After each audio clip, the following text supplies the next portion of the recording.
Hi, my name is Jennifer Dial. I'm the Digital Publication Specialist here at East Cleveland Public Library. As part of Women in Technology series that we're running here at the library, I just want to talk to you a little bit about what I do and where I came from, like my background. So I started out on a Macintosh back in middle school days, actually, and that was the first one that I had access to, for sure. And it fostered my love of design. You know, at the time I was really into photography since I was a little kid, and writing, so between the three, the writing and the photography, and then the design piece came in, it sort of pulled all of my loves together, which books and magazines. So from there, I started mastering graphic design programs. At the time it was PageMaker, and that became, you know, one of the first really commercial desktop publishing programs that people used. And at the time it was owned by Aldus. It eventually became owned by Adobe, which everybody knows now. Adobe is the big powerhouse that has Photoshop, InDesign, Illustrator, Premiere Pro, and other programs, some of which I will show you. So I started doing design mainly as a young adult, and I moved from that into network administration, but never putting design aside. I still did that as well. And from there I learned Quark Express, which was really the standard for design at the time. All designers were using it. Adobe took over because they were able to integrate all of their programs, like everything was integrated and all the software talked to each other. So that made it a lot easier. So while I was a young adult, I switched colleges and majors, for that matter, from mass communications and journalism to business information technology, which allowed me to continue to do the networking.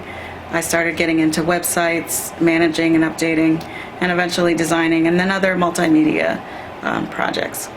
So now for a short demonstration about what I do and how some of this works. As part of my job here at the East Cleveland Public Library, I design program guides and bookmarks and all kinds of promotional materials that we use to promote the library and to make people aware of the programs and the offerings that we have. So the videos I edit and work on, we also post to our website, which is eastclevelandpubliclibrary.org. We post them to our Facebook page,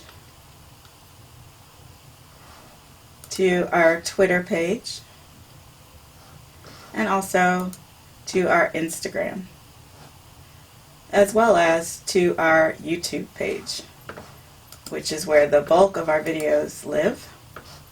As you can see, we've got hundreds posted, and especially since COVID-19 pandemic, we've had to think outside of the box, and our staff has really stepped up and started doing a phenomenal job posting videos from cooking to Kwanzaa to concerts, conversations with political figures in East Cleveland. We have a watch series.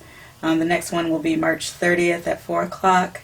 We do vision boards, health and wellness, some short exercises, children's story time, crafting, cooking, you name it.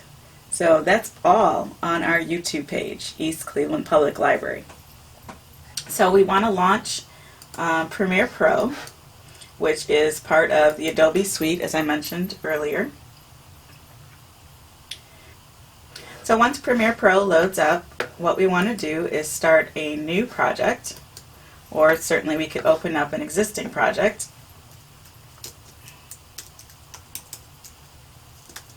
And I'm going to call it Chess, and I can select where I want to save it, and this folder is fine.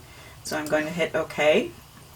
And this is what Premiere Pro looks like. It's got a lot of different windows, but just to keep this simple, I'm basically just going to show you how to bring in media and how to do a simple edit. So we go to our Finder window, and the ones that we're working on are the chess videos. Our fiscal officer, Mr. Cockfield, designs 3D chessboards. And so this project is still ongoing. I think there's still some more filming we need to do. But what you can do is take a look at your videos in this screen. This allows you to view. And you hit play. Good afternoon, ladies and gentlemen. My name is Ross Cockfield. And you can scrub through it. And let's say you want to pull just a portion of this in here. You can clip, you hit the marker in, and let's say we want to take it till here, and we mark out. So we've got our segment marked, and then we drag it over into this window here. From here you can play it. For what is in 3 dimensions. Here's another design that I'm currently working on. Now if you saw all that camera movement, if we wanted to get rid of some of that, you would do your markers again. You can mark in and mark out. Hit delete after you've selected your section, and then you can stitch those two pieces together.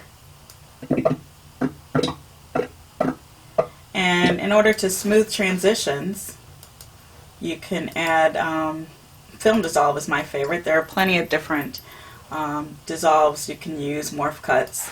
But film dissolve does a nice, I'll show you. That I'm currently working on. These are both in It does a nice gradual dissolve on your video. And especially when people are talking and maybe they forget what they're going to say, you can clip out, you know, where they were thinking. Maybe they were paused and they were just thinking for a second. You can clip that out, put in a nice film dissolve, and it transitions the pieces nicely. So this just gives you a quick overview of how Premiere Pro works. As I said earlier, Premiere Pro is part of Adobe's Creative Suite, and it's now accessible really to anyone who can, you know, pay $30 to $50 per month.